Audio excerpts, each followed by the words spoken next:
자, 이번에는 사회 관련 기사로 좀 넘어가 보도록 하겠습니다. 여기 내용 보시죠. 국민일보입니다.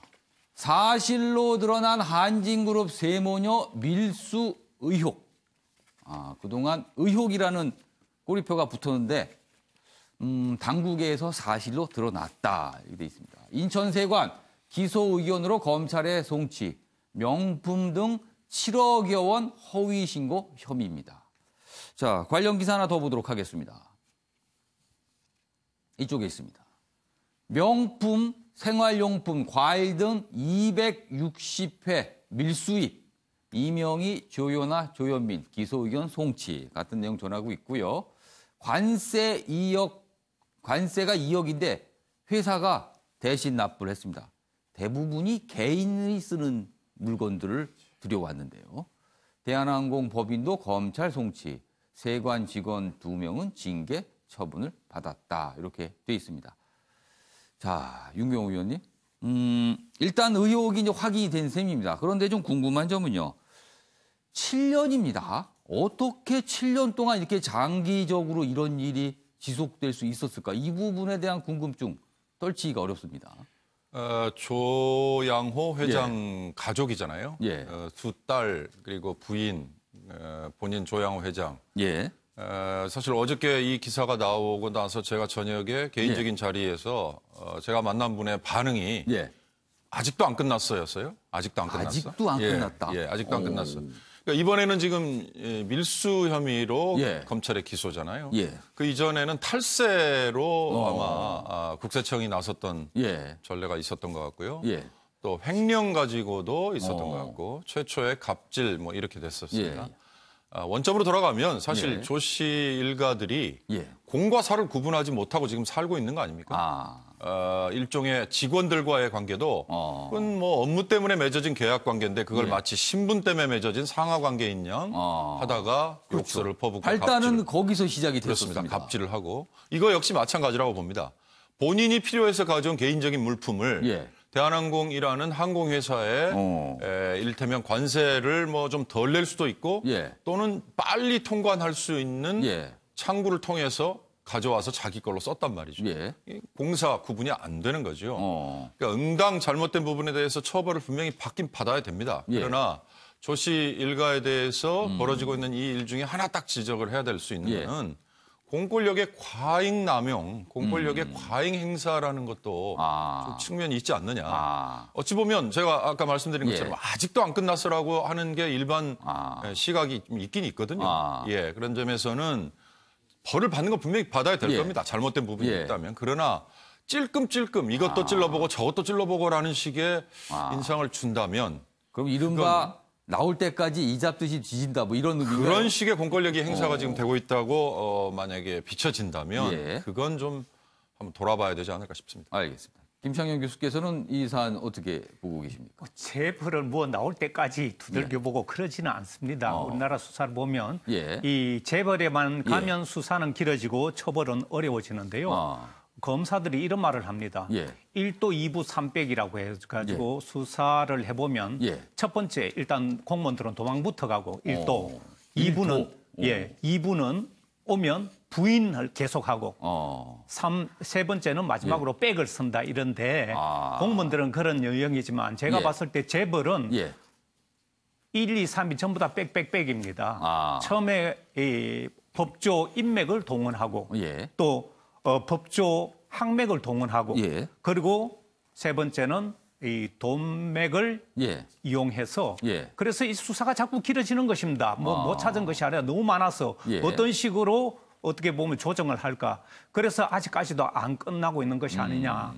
장관도 처벌하고 대통령도 처벌하는데 재벌에만 가면 법이 휘청휘청되는 이런 모습들이 국민들에게는 굉장히 법의 형평성에 벗어나는 사실 한진그룹 이 사건에 대해서는 이미 국세청이라든가 관세청이라든가 검찰에서 많은 수사를 했지만 아직 끝나지 않았느냐 할 정도로 수사가 계속되고 있는 거죠. 그만큼 뿌리가 깊다 이 말씀이신 것 같네요. 그렇죠. 자, 아무튼 7년 동안 저렇게 개인용품, 어떻게 보면 굉장히 좀 시시콜콜한 물건들도 들여온 것 같아요. 이 수백 회에 걸쳐서. 이런 일이 7년 동안 벌어질 수 있었다는 부분도 좀 놀랍기는 합니다. 자, 이번에는요. 조금 우리에게 뭐 교훈일까요? 아니면 기쁨일까요? 그런 느낌을 주는 기사로 좀 넘어가 보도록 하겠습니다. 여기 기사 준비되어 있습니다. 조선일보입니다. 170kg 썰매 끌고 54일 만에 나홀로 남극 횡단. 여기서 중요한 거는요. 나홀로입니다. 나홀로. 여기 보시면 인류 최초로 단독 남극 횡단에 성공한 사람이 있습니다. 바로 콜린 오브레디라는 미국인 탐험가입니다. 사실 이 정도면요. 어떤 대원들과 함께 하는 게 통상인데 혼자서 이 남극 횡단이라는 큰 일을 했다고 합니다. 자, 그럼 여기서요. 박진아 아나운서가 전하는 이슈톡을 통해 자세한 내용 들어보도록 하겠습니다. 극한의 추위 속에서 홀로 외로움과 사투를 벌인 남성이 있습니다. 바로 33살의 미국인 탐험가 콜린 오브레디인데요. 세계 최초로 남극 단독 횡단에 성공했습니다. 보통 남극 횡단할 때 여러 명이 함께 도전하거나 보급품을 지원받는 등 도움을 받거든요. 그런데 아무 도움 없이 혼자 남극을 횡단한 건 오브레디가 처음입니다. 오브레디는 지난 11월 3일 세계에서 가장 추운 대륙인 남극의 론 빙붕에서 출발했는데요. 남극점을 지나 도착점까지 총 1,482km의 여정을 54일 만에 마쳤습니다. 하루에 12시간 넘게 걸었고요. 각종 장비를 실은 170kg에 달하는 썰매를 끌고 이동했습니다. 사실 오브레디는 지난 2008년 사고를 당했는데요. 태국 여행 도중 전신의 25%의 화상을 입었고 제대로 걷지 못할 수도 있을 거란 진단을 받기까지 했습니다. 하지만 오브레디는 절망하지 않았는데요. 거친 눈보라를 뚫고 한 발 한 발 내디뎠고 불가능해 보이던 걸 마침내 해냈습니다. 횡단을 마친 오브레디는 SNS에 이루기 전엔 무엇이든 항상 불가능해 보인다라는 글을 남겼는데요. 꿈을 현실로 바꾸는 일에 도전하라는 메시지를 전했습니다. 이 도전이라는 단 두 글자가 보여주는 힘이 얼마나 큰 건지 오브레디의 남극 횡단이 보여주네요. 지금까지 박진아의 이슈톡이었습니다. 네, 한민수 교수님. 어떻게 보면은 목숨을 잃을 수도 있는 위험한 탐험이었을 거예요. 혼자서 간다는 거. 굉장히 그렇죠. 어마어마한 그냥 악조건이 아니라 어마어마한 악조건이겠죠. 근데 혼자서 저 큰 일을 해냈는데 저런 용기를 사실 내기는 쉽지 않을 것 같은데요. 저도 어제 이분 기사를 읽으면서 이런 기사들이 우리 사회에 미치는 영향이 상당히 큽니다. 전 세계적으로. 왜냐하면 이분이 화상을 입고 불굴의 의지로 혼자서 이렇게 이뤄낸 거예요. 뭐 몸 전체 한 25%의 그 화상을 입은 상태라 그래요. 그래서 이분 생각하면서 최근에 다시 우리 사회에 이렇게 본인을 알리고 있는 이찬호 병장 생각을 했습니다. 지금 뭐 제대로 했는데 다들 아시겠지만 K9 자주포 사고로 복무 시절에 얼굴에 상처를 많이 입었죠. 배우가 꿈이었는데 이 병장 같은 경우 최근에 이제 본인이 이걸 이겨냈다면서 자전적 에세이를 쓰겠다. 그렇죠. 본인의 이야기를 책으로 썼습니다. 네, 과정을. 그래서 이분도 뭐 30대가 젊은데 이찬호 병장처럼 본인의 불행을 이겨내면서 다른 사람들에게 또 꿈과 희망을 주는 거 아니겠습니까? 이런 분들이 많이 나왔으면 좋겠습니다. 그래야 또 우리 사회가 좀 더 희망적이고 긍정적으로 되지 않을까 싶어서요.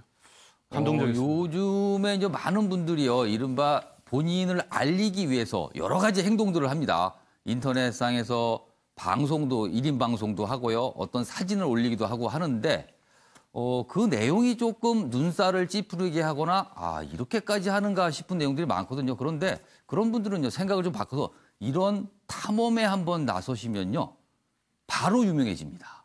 이런 탐험에 나서면요. 이런 용기와 탐험을 하시면 될 것 같습니다. 좀 이상한가요, 제 말이? 굉장히 위험한데요. 위험합니까?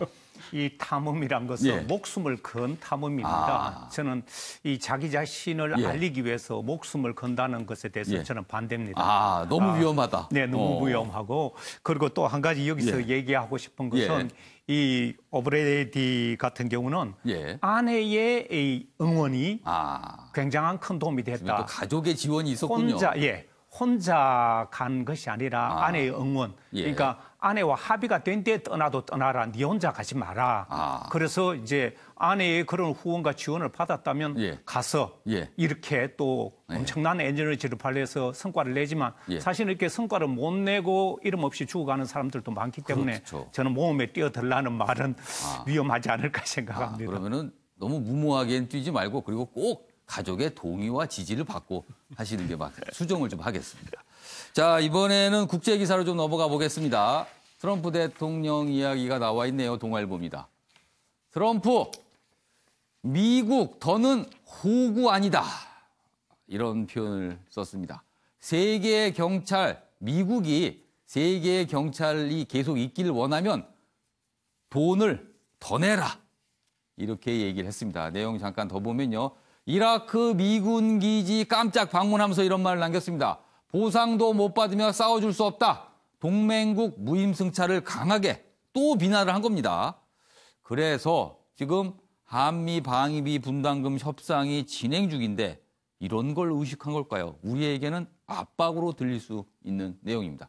그럼 어제 있었던 그 발언 내용 직접 들어보도록 하겠습니다. We came to Al-Assad to share our eternal gratitude for everything you do to keep America safe, strong, and free. So we're not the suckers of the world. We're no longer the suckers, folks. And people aren't looking. 네, 윤경호 의원님. 미국은 예, 더 이상 호구가 아니다는 트럼프 대통령의 발언. 예, 굉장히 직설적인 표현이죠. 예. 트럼프식입니다. 예. 한미 방위비 분담금 협상이 지금 진행 중이기 때문에 예. 우리에게는 이게 굉장히 직접적으로 관심을 가져야 되는 뉴스고요. 예. 5년 단위로 협상을 하지 않습니까? 예. 근데 지금 오늘 아침에 난 기사에 보면 실제 협상 테이블에서 그 5년 단위를 1년 단위로 쪼개자라고 아마 요구를 했다는 건데 그거는 뭘까요? 매년 올리겠다는 의도인가요? 예, 그러니까 일종의 이제 협상의 기술에서 딜을 위해서 내놓은 카드일 것 같고요. 당초에는 네. 현재 우리가 부담하는 게 9,600억 원, 약 1조 원 가량인데 예. 이걸 2배 이를테면 2배 부담을 해라라고 얘기를 했다는 건데. 예. 한때는 한 20% 정도만 인상되는 선으로 예. 의견이 좁혀졌다라고 예. 나왔습니다만 확인은 되지 않아요. 예. 요즘에 제가 이 밥 우드워드 워싱턴 포스트 기자가 쓴 Fear, 공포라는 책이 트럼프 대통령과 그 주변의 참모들의 백악관 내에서의 일상을 너무나 샅샅이 자세히 그린 책인데요. 그게 번역이 돼서 나왔습니다. 예. 저희 매일경제신문의 장경덕 논설실장이 번역을 해서 최근에 전자책으로 나왔는데 예. 이 책을 읽어보면 정말 트럼프의 생각이 어떤지 그리고 이런 트럼프가 하는 서커라는 표현까지 써가면서 미국이 더 이상 호구가 아니다라고 하는 이런 표현이 백악관 내 웨스트윙에서는 얼마나 더 직설적으로 되고 있는지 그리고 트럼프 대통령의 생각이 어떤지가 정말 자세하게 나와 있거든요. 그러니까 트럼프는 어찌 보면 모든 게 다 비즈니스 측면에서 상대를 거의 좀 심하게 얘기하면 적으로 생각하고 있다라고 해도 과언이 아니다. 본인에게 이득을 주면 친구, 이득을 그렇습니다. 안 주면 적이 되는 건가요? 뭐 재미있는 표현으로 트럼프는 주변에 세 부류밖에 없다 이렇게 얘기를 해요. 지금 말씀하신 것처럼 적이냐, 친구냐, 그리고 나머지 하나는 가족 아니면 하인밖에 없다는 겁니다. 그러니까 세상을 글쎄요 좀 분류를 너무 단순하게 너무나 단순하게 하는 거죠. 뭐 그런 식의 사실 세계관을 가지고 있는 지금 미국 대통령인데 여러 가지 참 아쉽기도 합니다만 이 방위비 분담금 협상은 지금 우리에게는 발등에 불이 떨어져 있는 상황이기 때문에 그냥 웃으면서 넘길 수는 없는 거죠. 알겠습니다. 한민수 교수님. 이 서커라는 표현을 우리식으로 호구로 해놓으니까 정말 알아듣기 편하게 딱 와닿잖아요. 근데 트럼프의 대통령의 이런 표현들이 결국 본인의 일기 임기가 끝나는 2021년 1월까지 계속 미국의 고립주의로 나가지 않을까 우려가 됩니다. 근데 뭐 물론 주한미군 철수까지도 할지도 모르겠어요. 뭐 그런 얘기를 꺼낼지는 모르겠습니다만 현재 국방수권법에 의해서 2만 2천 명 정도 지금 한 2만 8천 되는데 그 이하까지는 못 내려갑니다. 그러니까 혹시라도 우리가 과도하게 우려할 필요는 없습니다. 그런데 제가 볼 때는 이 트럼프식의 고립주의가 결국은 부메랑이 되지 않을까 미국 입장에서는. 왜냐하면 미국의 세계 전략이라는 게 모두 아시겠습니다만은 그 기본 바탕에는 자국의 이익이 들어 있습니다. 국익이 들어 있고 뭐 우리의 주한미군도 마찬가지고 유럽의 나토도 마찬가지고 다 필요에 의해서 정교하게 경찰 국가를 그냥 경찰하려고 하는 게 아니거든요. 정교한 전략에서 이루어지는 건데 그러니까 미국이 경찰이 된 이유는 미국의 어떤 이득이 있기 때문에 스스로 경찰을 자처한 거겠죠. 그렇게 보는 게 좀 더 타당하죠. 그런데 일단은 트럼프 대통령은 이렇게 고립주의로 가면서 또 참모들 매티스 국방장관도 내치지 않았습니까? 이런 식으로 계속 고립주의로 가는데 이게 나중에 뭐 트럼프 대통령이 끝까지 대통령을 할 것도 아니고 다시 뭐 민주당으로 정권이 가거나 하면은 다시 이게 돌아갈 텐데 이때는 부메랑이 돼가지고 좀 더 미국 입장에서는 이 동맹들의 관계가 이렇게 계속 삐그덕거리고 우리와도 마찬가지고 안 좋아지는 것들이 짐이 될 수도 있는 시기가 또 올 수도 있습니다. 그러니까 뭐 제가 이런 얘기한다고 트럼프 대통령이 듣지는 않겠지만 그래도 트럼프 대통령도 좀 더 신중하게 접근하는 게 낫지 않겠나. 혹시 들을 수도 있습니다. 꼭 그렇게 단정하지 마시고. 알겠습니다. 이수희 변호사.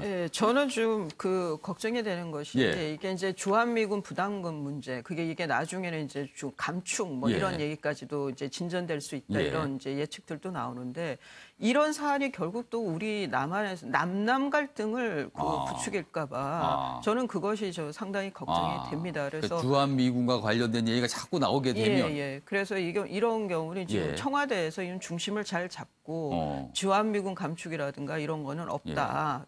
그런 좀 기조를 확실하게 좀 보여주는 게 좋을 것 같습니다.